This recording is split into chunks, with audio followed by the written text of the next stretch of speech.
નમસ્કાર, તમે જોઈ રહ્યા છો સિટી કવરેજ ન્યૂઝ. આજના મુખ્ય સમાચાર.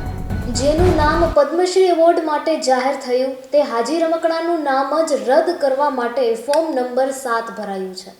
જૂનાગઢમાં ખળભળાટ મચાવનારી ઘટના સામે આવી છે, જેમાં ભારત સરકારે જેનું પદ્મશ્રી એવોર્ડ માટે નામ જાહેર કર્યું છે તે જૂનાગઢના હાજી રમકડુંનું નામ રદ કરવા માટે ફોર્મ ભરવામાં આવ્યું છે.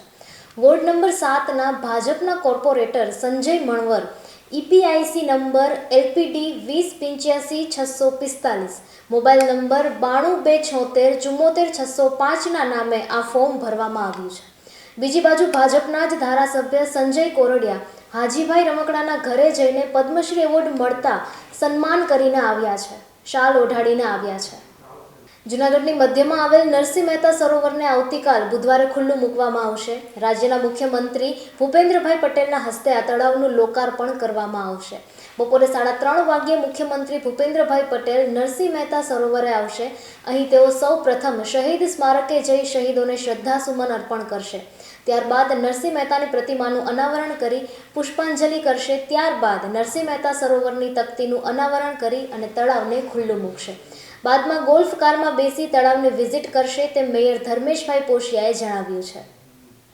મધ્યપ્રદેશના ભોપાલમાં 41મા લોકરંગ મહોત્સવની ઉજવણી થઈ રહી છે.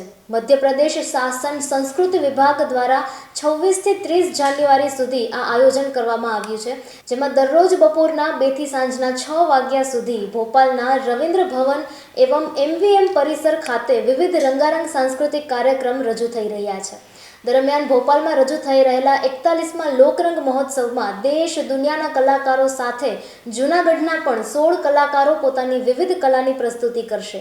જૂનાગઢમાં આવેલ નર્તન કલા કેન્દ્રના મિનલબેન સેવક દ્વારા તૈયાર થયેલ ટીમ 28 અને 29 જાન્યુઆરી એમ 2 દિવસ સુધી પ્રાચીન ગરબા તેમજ દાંડિયા રાસની રમઝટ બોલાવશે.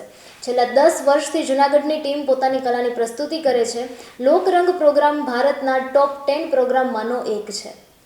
જૂનાગઢ મહાનગરપાલિકા દ્વારા પ્રજાસત્તાક દિવસની ઉજવણી કરવામાં આવી હતી. મહાનગરપાલિકા કચેરી આઝાદ ચોક ખાતે મેયર ધર્મેશ ડી પોશિયાના વરદ હસ્તે તેમજ કમિશનર તેજસ પરમાર, સ્થાયી સમિતિ ચેરપર્સન પલ્લવીબેન ઠાકર, નાયબ કમિશનર DJ જાડેજા તથા જયેશભાઈ પી વાજા, શાસક પક્ષના નેતા મનનભાઈ અભાણી, દંડક કલ્પેશ અજવાણી વગેરે મહાનુભાવોની ઉપસ્થિતિમાં ધ્વજવંદન કરવામાં આવ્યું હતું.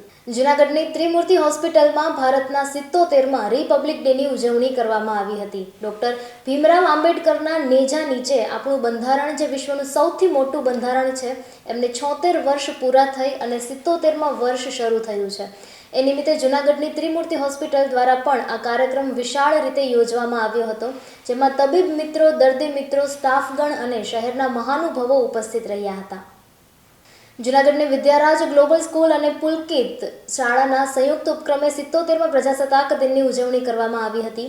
આ પ્રસંગે મુખ્ય આમંત્રિત મહેમાન તરીકે હાજર રહેલ મૂળ તલિયાધરના વતની અને હાલ રાજૌરી કાશ્મીર ખાતે આર્મીમાં ફરજ બજાવતા ભરતભાઈ બાટવાના વરદ હસ્તે ધ્વજવંદન વિધિ કરવામાં આવી હતી. જૂનાગઢની બહાઉદ્દીન સરકારી શ્રી વિજ્ઞાન કોલેજમાં 26મી જાન્યુઆરીએ ભારતના 77મા પ્રજાસત્તાક દિનની ઉજવણી ગૌરવભેર અને ઉત્સાહપૂર્વક કરવામાં આવી હતી. આ પ્રસંગે કોલેજના આચાર્ય ડોક્ટર RP ભટ્ટના હસ્તે રાષ્ટ્રધ્વજ ફરકાવવામાં આવ્યો હતો અને રાષ્ટ્રગાન સાથે કાર્યક્રમની શરૂઆત કરવામાં આવી હતી. કાર્યક્રમમાં કોલેજના પ્રાધ્યાપક મંડળ, અધ્યાપક અને બિન અધ્યાપક સ્ટાફ, વિદ્યાર્થીઓ તેમજ NCC કેડેટ્સની નોંધપાત્ર હાજરી રહી હતી. જૂનાગઢની ચેલેન્જ સ્કેટ એકેડેમી તથા RTOના સંયુક્ત ઉપક્રમે ગણતંત્ર દિવસની ઉજવણી કરવામાં આવી હતી. RTOના અધિકારી મયુર પટેલના હસ્તે ધ્વજવંદન કરવામાં આવ્યું હતું. સાથે ચેલેન્જ સ્કેટ એકેડેમીના કોચ પરાગ કારિયાની આગેવાની હેઠળ ચેલેન્જ સ્કેટ એકેડેમીના બાળકો દ્વારા વિવિધ સ્ટન્ટ કરી સ્કેટિંગ પરફોર્મન્સ આપવામાં આવ્યું હતું. આ પરફોર્મન્સમાં 5 વર્ષથી 15 વર્ષ સુધીના બાળકોનો સમાવેશ થયો હતો. આ સમગ્ર કાર્યક્રમમાં RTOના મયુર પટેલ તથા સમગ્ર સ્ટાફ પણ ઉપસ્થિત હતા.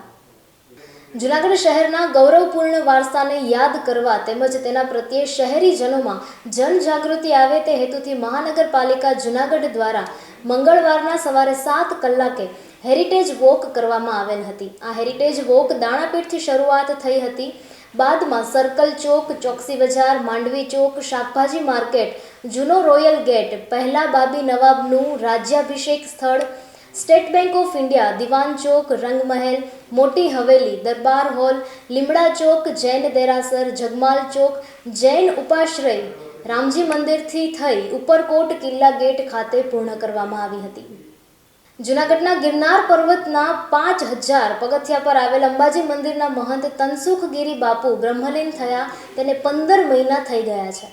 ત્યારબાદ ત્યાં વહીવટી શાસન આવ્યું છે. હાલ સિટી મામલતદાર હસ્તક મંદિરનો વહીવટ ચાલે છે. હજુ સુધી અંબાજી મંદિરના મહંતની નિમણૂક થઈ નથી.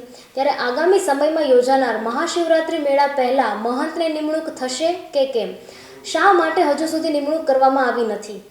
નિર્ણય લેવાની કામગીરી ક્યાં અને શા માટે અટકે છે તે અંગેના સવાલ દાવેદારોને ખટકી રહ્યા છે. બીજી બાજુ તંત્ર પણ આ મામલે હજુ અવઢવમાં હોય તેવું લાગી રહ્યું છે.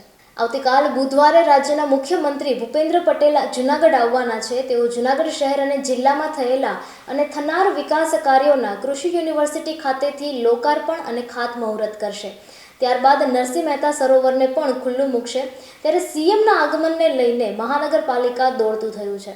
ખાસ કરીને સીએમ જે રૂટ પરથી પસાર થવાના છે ત્યાં રાતોરાત ડામર નાખી અને ખાડા બુરવામાં આવ્યા છે અને સફાઈ પણ કરવામાં આવી રહી છે. તાત્કાલિક સ્ટાફને ટ્રેક્ટર સહિતના સાધનો સાથે દોડાવીને કામગીરી કરાવવામાં આવી રહી છે. તાજેતરમાં ગુજરાત પ્રદેશ નેતૃત્વ સંગઠન અને જૂનાગઢ શહેર ભાજપના વિવિધ મોરચાના પદાધિકારીઓની નિમણૂક કરવામાં આવેલ હતી.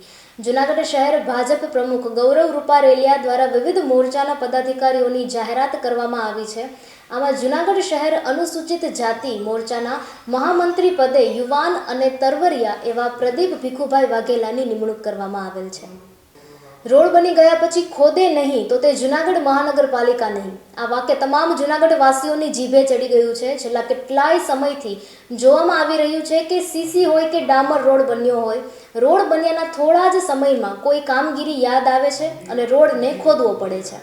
આવું જ મધુરમમાં સાંઈબાબા મંદિરવાળી શેરીમાં બન્યું છે. અહીં થોડા સમય પહેલાં જ નવો નક્કોર સીસી રોડ બનાવવામાં આવ્યો હતો, પરંતુ ફરી કોઈક પાઇપલાઇનની કામગીરીને લઈને મસ્ત મોટા ખાડા કરી અને તોડવામાં આવ્યો છે. ત્યારે રોડ બનાવતા પહેલાં કોઈ કામગીરી બાકી રહી ગઈ હશે કે કેમ, કે કામગીરીને કારણે પાઇપલાઇન ડેમેજ થઈ હશે, એ તો હવે એજન્સીઝ જાણે છે અને મહાનગરપાલિકાના અધિકારીઓ જાણે છે. પરંતુ રોડ બન્યા બાદ ખોદવાનો તોડવાનો સિલસિલો હજુ પણ યથાવત રહ્યો છે. સિટી કવરેજ ન્યૂઝના ડેઇલી અપડેટ માટે અમારી ચેનલને લાઇક કરો, શેર કરો અને સબસ્ક્રાઇબ કરો. આવતીકાલે મળીશું ફરી નવા સમાચારો સાથે. City coverage news Junagadh.